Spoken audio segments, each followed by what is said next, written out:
Hello, everyone, and welcome to the episode 34 of the Office Hours podcast.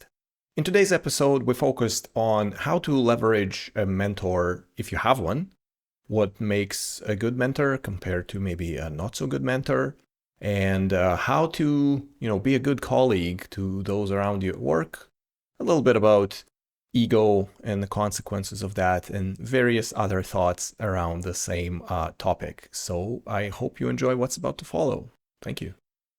Hello and welcome everyone to the episode 34 of the Office Hours podcast. I'm happy to have Mo back on the show. Let's get on with it. Today, actually, to get into it, I have a few questions prepared for you. I answered one um, already, I think, but I'm gonna tell you my answer just to also discuss it because someone had asked me this question while we were talking about what we do here. I guess I was telling someone in the week about relationship and like what it is to have a mentor, even because I noticed that someone said one of the most important skill of being a software engineer is being easy to work with. You understand? Being easy to work with is one of like the most important unwritten skill of being a software engineer.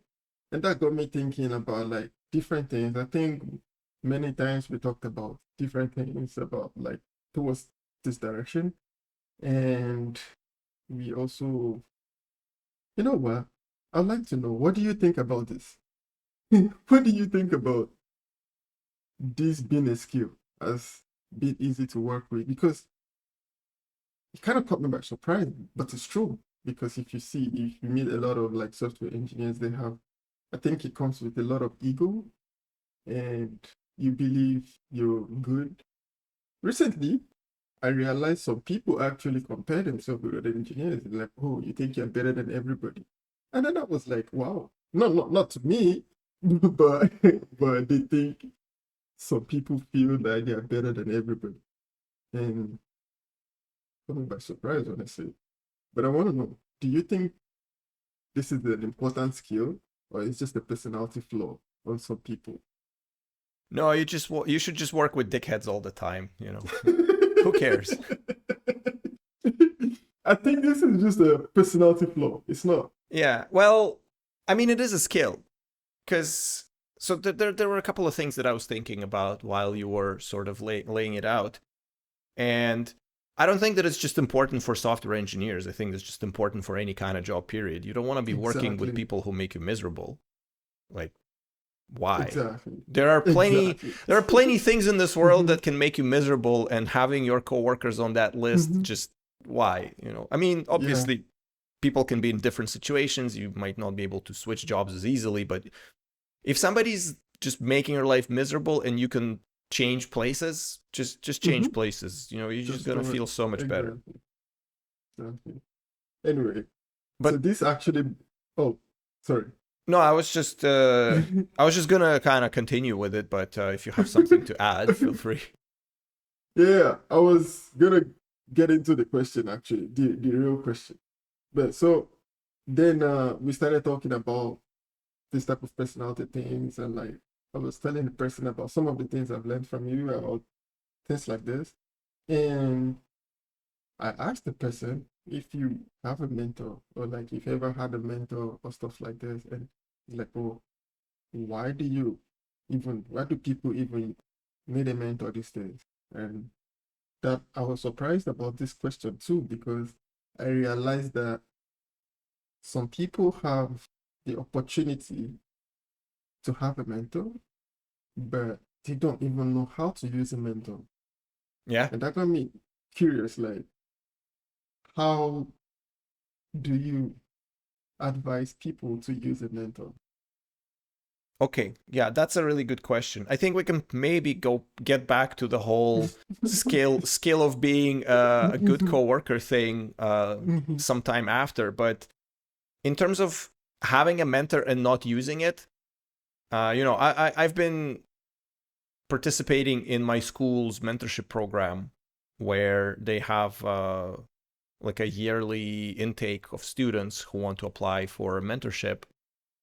And usually the mentors are, most of the time, they're alumni who are working in the industry or whatever. Because I mean, like my alma mater, BCIT, it's not just for IT. They cover all sorts of different things, and the program itself is not limited to IT only. It's obviously for everything. So they have professionals from everywhere. And I don't even think that you have to be an alumnus there. It just happens to work out easier because they already have you on their list since you've graduated. And usually there's like some pairing process, and you get offered a mentee and you can accept them or not, and then they put you together and they kind of give them the idea of like, hey, here's the plan, and then you sort of have this time, like 6 months, I believe, is the duration normally for the program, where you kind of figure out your own schedules. They ask for some minimums, but they don't impose any maximums necessarily on this.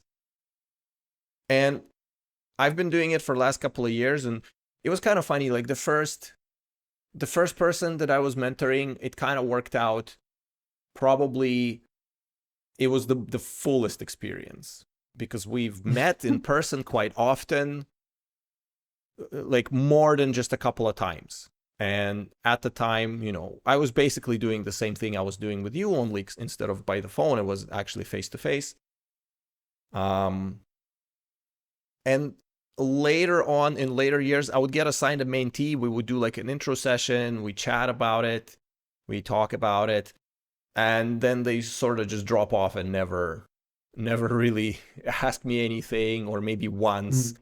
And I would give them something, some things to consider, some things to do, some things to try. And they just sort of like, oh, I decided to change majors. I decided to go back to my home country. Like everybody had like various reasons why the mentorship program did not continue for me. And then the latest one I had, we had several phone conversations. And again, it sort of tapered off closer to the end. So I think that they had an opportunity that they haven't fully leveraged. And I mean, for me personally, I don't take it personally. Everybody's busy. Everybody has their own thing. And, I guess it's one of those things too. It's like if you're been given something for free, you don't really value it as much, opposed to, paying a little bit for it. I know that like we don't have like a commercial relationship, but you leverage this relationship to the fullest. Like every week we'd be on a phone for like hour and a half at a time. Mm-hmm. Like every Wednesday, just 6 p.m. my time, Mo's ringing, mm-hmm. and then I'm like pacing in my backyard, and we'd like talk about all sorts of things. So yeah. And that's kind of funny, because that was not set up through any kind of formal process. It's just, mm-hmm. as I mentioned before on a podcast, like a common friend put us together and we kind of hit it off. And you were getting the worth of every hour. It was basically like, hey, there's more things. And I was like, wow, this is quite amazing, right? So I wish that the next person I get through the Students Association is going to be more mm-hmm. like that. I mean, obviously, I might have less time now, but it would be nice that, they use the resource that is available to them, because otherwise it seems like kind of like a waste, It mm-hmm. feels like almost like there is a little downside to it, because, we kind of joke sometimes, like, I mean, like I'm an immigrant, my girlfriend's an immigrant, we hang out with a lot of immigrants too, like first generation immigrants. So there's sometimes these conversations about people who like apply for the lottery to get a visa, and then they get drawn, and they're like, oh, we just applied just for shits and giggles. We didn't really want to do it. And it's like, you dick, mm-hmm. you took somebody else's spot. Somebody else who really wanted to be here could have been here, and now you deprive them of that opportunity, right? So like, if you get matched with me and I dedicate my time, and then you just drop off, they're not going to rematch me to somebody else half the way through, right? So mm-hmm. another person who could have gotten something out of it didn't, right? So that's kind of a not great on their part. So don't be like that, if you're my next mentee, don't be like that, either commit to it or don't. So the best way to utilize your mentor is to utilize your mentor, like actually talk and have questions and, get the answers. Will you get the answers you want? Maybe, maybe not. Like, are you going to hear the things you want to hear? Probably not. But if you you know, it's like this old joke about, an old guy is like constantly bitching, like he's praying and is bitching to God that he never wins a lottery. Every day it's like, oh God, why don't you let me win a lottery? I'm so poor, Lord. How come you never make it happen that I win a lottery? And then one day eventually God gets pissed off and like this golden window opens up in the sky and he kind of puts his head out and said, before you shit on me for not letting you win a lottery, you should at least buy a ticket. Yeah. So, you bought a ticket. Like, Mhm. if you're not gonna bothering buying a ticket, like the outcome is known. So, but if you manage to have one, then use it. I don't know if there's any particular specific advice, rather than it's like last episode we said the problem is that you're not writing. you know the problem of not having enough written stuff is that you're not writing, and it's like the problem of not getting good mentorship is because you're not calling and you're not asking questions. It's easy. Just call and ask questions. Ask and ye shall receive. Yeah, I totally agree with you. It's true. Well, it's true, but I would say for me, I think I have a very, I had like the when I got the opportunity to actually like talk to you, I feel like we had a connection, really, It was easy to talk to you. And one thing I know is like I've also had the opportunity to meet other people with also like a lot of experience in the industry as well, would have who would like to be a mentor, or like who were in this same position with me, But the thing I noticed that was like the difference in the relationship is like sometimes people have more feel more comfortable sharing their experience than others. And also there was a time I had a mentor like that one time, and his idea of mentorship was just like very narrow, in the sense like we can only talk about this, you know, and every day we talk about like um codes, and like because I found like he has so much passion for software engineering, and I can only talk about um codes. I can only tell him about frameworks. And and sometimes in our conversation, it mostly feels like it's like one direction, and whatever is it's not good. Like what you know it's not always that good. So like what I'm telling you is like it's church, It's you have to gospel. Yeah. believe. Yeah, you have to believe what I'm telling you. And I know what I can talk to him about. You understand? Like I would not talk to him about certain things. So like it makes our relationship a bit Too professional. fragile. Yeah, too professional and like fragile, in the sense like I just like have to pick my words around this guy and not argue with him, and just yes and thank you for everything you say, So I feel anyone who comes in contact with this person and does not have the patience and like the personality, like also like a lesser ego also to learn, to receive this type of knowledge, because like of course what he's saying would make sense, but and maybe the way he puts it might sound like you don't know anything, I'm your mentor so you listen to me. So but it's difficult, it's not easy for everyone to receive knowledge like this, and and I understand it, but I think also like the best way, like you said, to use a mentor will be to ask questions. Also, I imagine like it also depends on the type of person that you meet, that you happen to have as your mentor. Because like for us, I could tell you almost anything about about my life, like it's really easy to talk. And I think the mentor should it's easier to talk to someone who you can consider as your friend, like it's easier because you don't feel judged, you don't feel like um I don't want this person to know this about me. Because I remember like with this person, other person, there were certain instances where you feel, oh, maybe you didn't know something, and then it's like, oh, well, I thought you said like you have this experience doing this. I'm like, bro, like I'm telling you, telling you something, and you're asking me about my experience in the same sentence. Like, what is this? It's not a bragging contest. Yeah. It's like I'm actually asking you things because I don't know and I'd like an answer, please.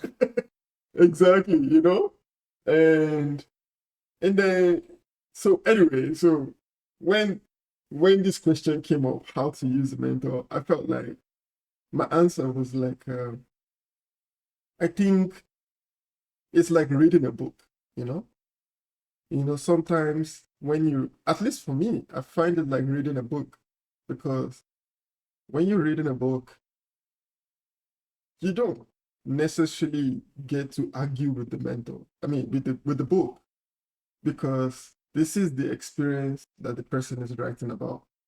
So you can read several books, and at the end of the day, you have to know what you intend to learn from the book. So, and sometimes you come across some points and you find it very valuable for you. You put it down, like, yeah, this is good for me. I use this. This is good for me. I use it. Yeah. You decide what It's you want to keep. Like you read exactly, everything, but then you keep only some things. Fair enough. exactly. And you can read as many books as possible you want, because like at the end of the day, the world is full of experiences and everyone has different way to share this experience. I read a bunch of And books that I don't remember what they said. Same as like I exactly, received some advice and I don't remember what it said either. I like just because somebody tells it to you doesn't mean that you have to take it on faith and accept it and fully incorporate it in your life. And I was just thinking that exactly.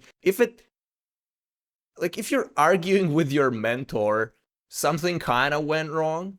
Like I was gonna say, like fair enough. From my perspective, it's like yeah, come here, be present, ask questions, and see what you like from the answer, and use it in your life. Sure, I guess there is something to be said about the quality of the mentor itself, and I'm kind of guilty of just projecting. It's like well, I do all of these things, therefore all other mentors must be doing the same thing. It's like, no, you get Yeah, all kinds, yeah, right? So yeah. you may have a bad experience because again, it's also a skill.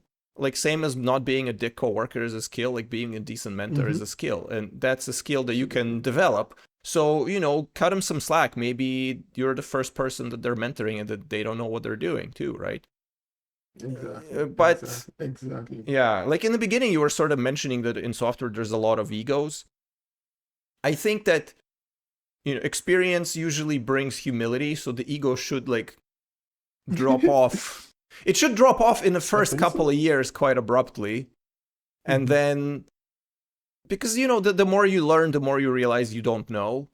And if that doesn't make you humble, then I don't know, that's egomania probably, or narcissism or something. If you think that you're such hot shit that like nothing nothing sheds any light on the vast Mm-hmm. chasm of your ignorance, well, okay, Yeah. fair enough. You know, you'll be surprised at like people with like, I mean, maybe you don't get to meet these people at your stage right now, but there are certain people that you would work that I've met in my journey so far. There are certain people that we like they come with bags of experience and like years of like doing the job. And when you have conversations with them, you can feel how very um high placed they see themselves, Yeah. like, I yeah, actually like you I can feel it. yeah, I had a person like that in my career. It was very, very early on in my career, so I didn't fully kind of clue in. But he presented himself to be way better than he actually was. He was pretty good. Like, he wasn't just absolute trash, Mhm. but he wasn't as good as he made it appear. Exactly. And, It, that's fine. I mean, like, ruffling your feathers is like a way to, you know, kind of trying to, I don't know, like, aggression is a response in an unfamiliar environment. yeah, You can this be is like, what I think her, too. because like nobody messed Mhm. with me, right? And even though Yeah. you're not like that, and it's just some way of dealing, some way of dealing with a hostile environment. And I think any new group of people that you're gonna enter, there will be that brief period of time where it is a hostile environment before you sort of plug yourself in. And if you're better at it, and if you're good at communication and interpersonal skills, that transition can be instantaneous. And for some people, they might think that they need to take time to prove themselves or whatever. So it's just different for everybody. I agree. And this is what I was thinking also when I mentioned like personality flaw as like ego. I think some people find themselves like at the job, right? Like everyone kind of like wants to make a difference. Everyone wants to at least feel like they are making the difference, at least like feel like you are important That in youthful enthusiasm. the I don't even know if it's about youth being youthful. I think at the end of the day, everyone wants to feel this way because it makes you feel like you're doing a good job and you're very valued and like this. And this is, I think it's normal. And sometimes I find that some people crave this feeling so much that they want to create it for themselves, you know? Like, this is how I say it, just like psychologically. Yeah. I don't.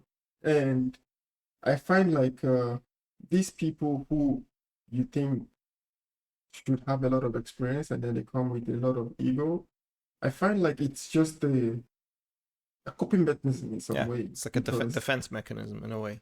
yeah, a defense mechanism in some way because it's important that you respect them, like they feel respected because they come with a lot of experience. And sometimes experience might not even be knowledge. I Yeah. mean, it's a form of knowledge, but it might not be the exact knowledge that you're looking for. And it makes them feel protected. If you think they know it and they're just being jerks, at least you think they know it. They're just being jerks. So you thinking they're jerk, it's your own problem to deal with. Well, see, there was And one. not their own problem to deal with. Yeah, You there know? was one thing that I had in mind, which is if you constantly have to assert your authority, like Mhm. verbally or whatever, through some mechanism apart from actually being the authority, like you're not really that Yeah, much of an authority, right? If you exactly, constantly have to be like, exactly. well, you have to listen to me because blah blah blah blah blah, it's like, yeah, I don't think I have to listen to you. If you knew what you were Exactly. doing and what you were saying and how you're leading everybody, I'd just follow you without really having to ask that question. It would be natural. Exactly. So if you just Exactly. in that mode where well, I'm your senior, I have experience, blah blah blah blah blah, therefore everything you Hmm. say is dumb and everything I say is right, it's like, give me a break. Yeah, yeah. And for me, I think I just like to be in these cases, I think over the years, like what I do, which I don't know if it's right or wrong, is like I just would not argue. Like I feel like everyone is learning. And if you think that you know the road and we get to a point where like now we're in shit because you were the one leading us. You get to answer the question of why we're in shit. And that nobody's gonna really look at me and be like, oh, So why didn't you say anything? No, no, you look at him. He said he knew where we were going, and we were going, and now I just like, I find this easier to handle as compared to now. I'm calling you out in front of everybody and trying to like make you humble or something like this. I guess I learned this from when I was in in high school.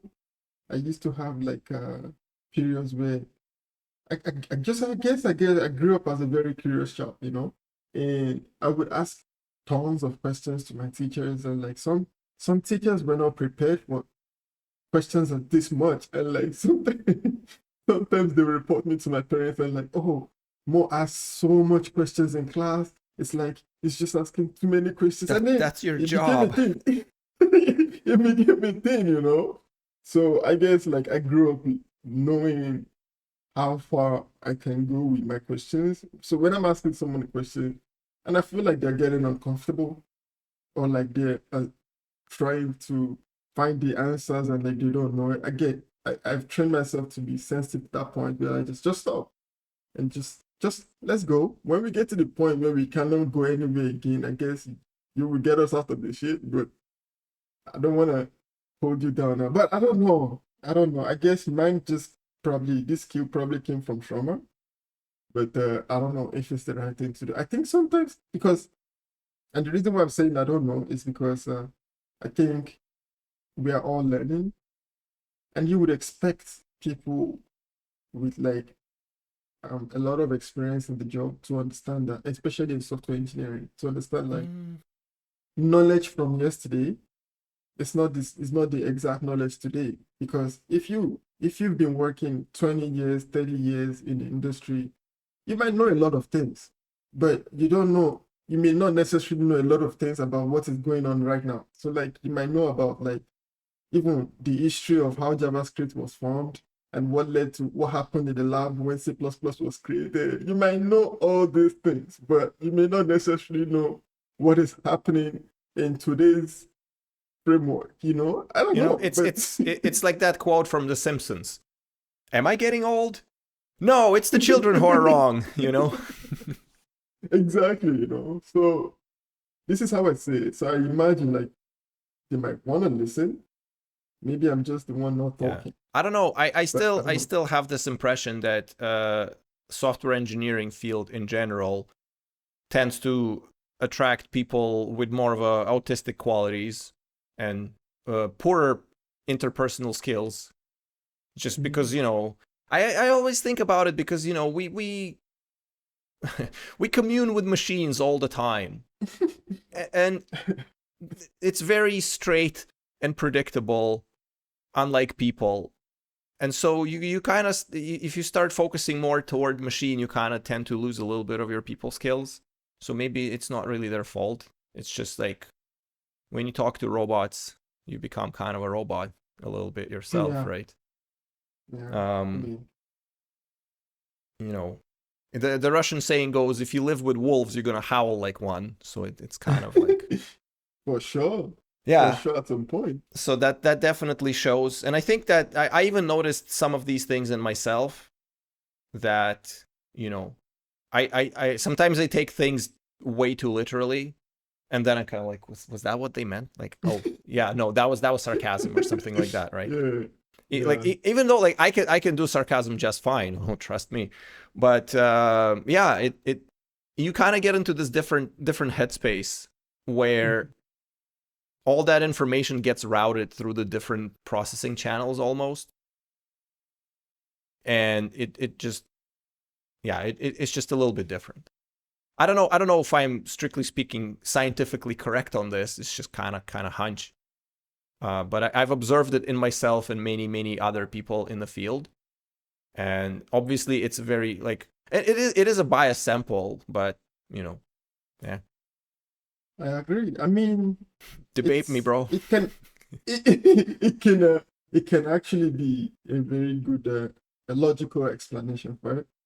But at the same time, I'm still very convinced that it's a personality thing too. Like I don't think this man machines may be responsible, but I think at the end of the day, we're all humans and we all have like ambitions, personalities, uh, experiences, different experiences that shape how we behave, how we are. For example, for me, a good example. Okay, so you see, like a good example would be like for for example, like now I'm saying that I don't really like argue or like question anyone's direction. It's it's coming from my experience of, being in high school, and many of my teachers were like almost fighting me for asking so many questions in class. And I've learned to just keep my mouth shut and just look and observe and continue. Like if it's going, we're going. But at the same time, I think some people might have other experiences like, oh, someone, this is how you control the people around you. Like, you have to be firm, you have to be um, difficult in some ways so that people don't come to you with like stupid questions, or like you don't have to deal with a lot of interactions, or or maybe you feel reducing the amount of interactions people can have with you protects your knowledge in some ways. Many things. Because one time, I remember one time, I think there is this staff developer that we I used to work with, and I think he was doing something about like in one of our monitoring tools. And I was really curious about what he was doing about the tool. And I was like, you know what? I know you work alone, but if you need like extra hand on something or like anything you want to look into, I would like to help you and to work with you. And for me, if I was in his shoes, like if the tables were different, I'd find it very um how do you say that word? I'm happy you want to learn from me, something Flattering? like this. Like something like this. But I'll be excited that someone wants to see work with me and like learn from me. I get to share my knowledge with someone. I believe in my knowledge of, I think you might also feel the same because based on like how I understand your personality so far. But he felt different. Like he felt like maybe I'm about to like challenge him, or like maybe I'm about to like see what he's doing, because sometimes some things might sound really complex and it's just a few lines and it's just a few things that you do. It's like when you're setting up NX or something like this, and then you say, oh, you're doing a lot of things and you're just like moving files and stuff like this. So he said no, like outrightly, like and and then I just felt like, well, I guess at least I tried. But you see, this is someone who should be, I guess that's the job of the staff developer, right? But this is someone who should be willing to share knowledge, but wasn't willing Right. and I have wanted to protect it. I have like some ideas about this. Like I don't know the person obviously, but there could be situations where like bootstrapping somebody for them to be able to help me on something is comparable amount of effort to just doing it. And if you're under crunch, it's like, I'd like to show you all of these things, but it's just gonna take so much longer, and we have all of these tasks that also need doing. And I Mhm. Yeah, never, for sure. yeah. So it's a little bit different, but there are people who kind of think that they have like some sort of magic sauce, and if other people learn it, they're not gonna be as, and indispensable as they might think. Or I don't know. People think weird things, arguably, and Yeah. yeah, there isn't really much to be done about that. And overall, I find that, if you're joining a new group, if I think that people are going to like you more if you're going to express that you're willing to learn from them, right? Because it's like, you get somebody on your team and the person is just like, oh, like, I don't know this, can you teach me that? And he goes to everybody and it's like, okay, well, he's genuinely interested in our opinions, so how big of an asshole could he be, right? Whether a person that comes in, it's like, well, we're going to do things this way and that way. And it's like, well, who the hell died and made you king? Like, you're just here for the first 3 hours and you're already trying to like throw your weight around. Like, psh, get the hell out of here. You know, sometimes, you know, you get hired somebody who becomes your senior right away and you just kind of have to deal with it. But then again, the higher the seniority, the more people are equipped to assume that role without having to just assert their authority every step of the way. Like if you get some senior, not like senior developer, but somebody like tech lead level, staff level, if somebody gets hired above you and they immediately start throwing their weight around like, you know, like it matters, you know, that's probably not a good sign. Again, like if they have to reinforce their authority by words and not by actions, and I don't mean actions like they have to discipline people, but rather like you see what they make and what they produce, and you make the determinations like, okay, this person is really knowledgeable. Like he doesn't have to tell me he knows things because I can see he knows things by what he makes, right? But if you just walk around and say, oh, I know this, I know that, and never really close a single ticket, then, you know, like. For sure. I think, I mean, absolutely. Like, but in my own, like, okay, help me here. Like, in my opinion, I don't really think, like,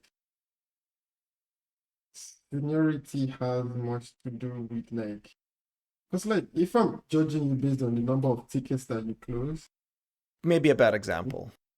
yeah, because for me, I'm not sure if, I mean, like you said, maybe a bad example. Because I think, like, I don't think it's a specific number of ticket that matters, but like, if all of their outputs, professional output, is strictly in what they're saying about what their output is, like that's the red flag. Like they should actually be doing stuff and not just talking about how they can do stuff, right? Exactly. They should be like teaching people, understanding processes, suggesting improvements, doing reviews, like just analyzing architecture, identifying parts. But if they say that they can do all of these things all the time, but never actually do those things, then, you know. You know, I have had this question for a long time. Okay. But I don't know if we have enough time to talk about it today. Yeah, maybe not. teaser for the next one. For sure. Because I noticed, you know what? For sure, it's a teaser. I don't think we'll have enough time because it's gonna bring more things to talk about. Yeah. So maybe next week we can go more in details. I have noticed like some people are actually really good at like verbal, the verbal part of our job. Like when it comes to like saying things like, oh, this is how we should do it, this is what we should do, this is the process to follow. They're really good at these things. Like when you listen to it, it's not a bad idea they're saying, you know, but it doesn't necessarily transform into how they work. So, and then there are some people who do really good work that when you see their work, you're like, oh my God, this is actually pretty smart, you know? But these people don't even talk much, you know? They don't. These are not the people that you will hear at the top of their voice in the meetings. Yeah. Or like, they just do it like it's nothing, you know? Like, we just doing work here, you know? Right. And then there are some people who are really good at like saying, oh, don't do that because this will cause problem here or like this.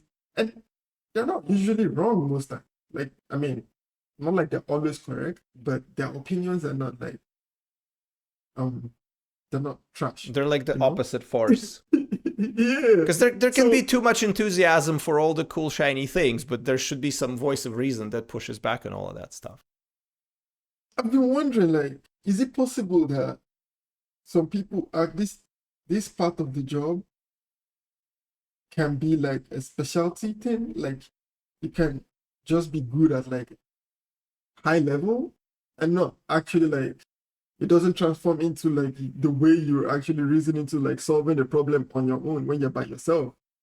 Do you understand what I'm trying to say? Like it's like I think so. yeah, there's a whole case of it. I'll probably gonna quote Office Space, which I imagine you still haven't seen. It's like, what is it that you do here? I take the requirements from the customers and I bring it to the engineers so they don't have to. Yeah. Kind of like that. But I mean, I guess in terms of communication, arguably, the whole nature of having a hierarchy is so that you can delegate the things that you don't have enough time to do yourself. And a company or a corporation is just nth degree approximation of that, you know. But like if I'm doing something and I just don't have enough time in a day, I need to get somebody to help me do it. But then if I'm unable to tell them what to do or how to do it, even if they're capable, that's kind of a waste. So if you want to attain like higher ranks in the hierarchy, you have to be not only a person of vision and the ability to execute it, but you also have to be able to communicate your ideas clearly so that you're understood. Because if you can do things, but you cannot tell anyone about what to do or how to do it, well, there's going to be a disconnect and nothing's going to happen. And if you're good at telling things, but not good at doing, like, I guess you can be in that position. So you could be kind of a liaison and then you can become, I guess, a product manager or something. No, I'm talking about dev. No, I know. Listen, I know about like the role of the product manager should at least know a lot of things. I mean, in theory, should know things about the product. Maybe some technical stuff and some commercial stuff and a lot of stuff. But I'm talking dev wise, you know? Yeah. I don't know if you met this kind of people that I'm talking about. Like I've met some people over the course of my career so far that they when it comes to communication, oh yeah, they do good. They do good. Like, but is it communication or is it bullshitting? Because some people are excellent bullshitters too, right? They can talk their way out of anything without actually being able to do anything. So there's that too. There is that too, you know? So, but at least like, even if it's like bullshit or anything, you just find like what they're saying, if you really listen to it and you give it some thought. Yeah. It's not that far out of the ballpark, you know? It's not that far, you know, but when it comes to actually like doing it, if you say, for example, you have a grooming session and in the grooming session, in every meeting, there are certain people who talk more than the other people, like, you know, who seem to know. But if you see, sometimes I've noticed like these people that I'm talking about, if they're in that kind of meeting, they will be the loudest person in the grooming, you know, like they know where everything should be, how to do it, what is the best practice, what is the don't do, what is going to they know. But when we actually, if you say, okay, now a grooming session ended, you take this ticket, go do it, you know, now there is a problem because you expect someone who has that high amount of communication to be able to handle the ticket, like, you know, it should be easy breezy for you. But then you find like these kind of people, they struggle a little bit with like finding the exact solution that they said they know about. Now implementing the solution is a different thing. So I find like I think it's two different skills. Like being able to communicate a lot of things, you might be really good at this, but actually doing the work, I don't know if it's always the same. No, I don't think it's always the same thing. You're right. But again, we probably should talk about it next time. Because we're trying to keep these shorter a little bit so that they're more digestible. Sure. Yeah. That's what I say. I know it's gonna be a lot of it's gonna take us in a lot of places. Yeah. It's interesting. Yeah. We just have to make sure to talk about it next time to maintain some sort of continuity. For instance, the last episode we've talked about, you know, for blogging, like coming up with like a content plan. Yeah. And I sat down and I actually started making a content plan, not for the podcast, but for a series of articles that I want to write. So I actually have a plan and an impetus to do it. So we'll see how it plays out, you know? Okay, for sure. I mean, Yeah, I think I've also started like doing the same thing. Like after our conversation, I think it changed my way of thinking about like content generally. I think you have to be more precise, like in you need a plan. Because if you think you can just like write about whatever happens, you will run out of juice at some point. But if you know exactly the direction you're going, you can always take different turns when you want to know in the direction of where you're going. So yeah, the conversation really changed the way I thought about it. So for sure, like, I mean, I've not really um written anything yet, but it's coming up. But I know how to think more about it now, and I know the direction of where my contents will be going. So yeah, it Yeah. was a good talk. Hey, It was a having good talk. some aim is better than having no aim at all. So that's already progress. Yeah, So, it's a good talk. it's So for working. sure. It's working. Yeah. All right. With that in mind, I think we're probably going to wrap it up here. For everyone Yeah. that's still with us, thank you very much. I hope you enjoyed it and found something interesting. This might have been a little bit more meandering compared to some of the other podcasts that we did, but hey, it is what it is. So we hope you Yeah. enjoyed it, and we'll see you next week. Thank you and have a great day. Bye. Goodbye.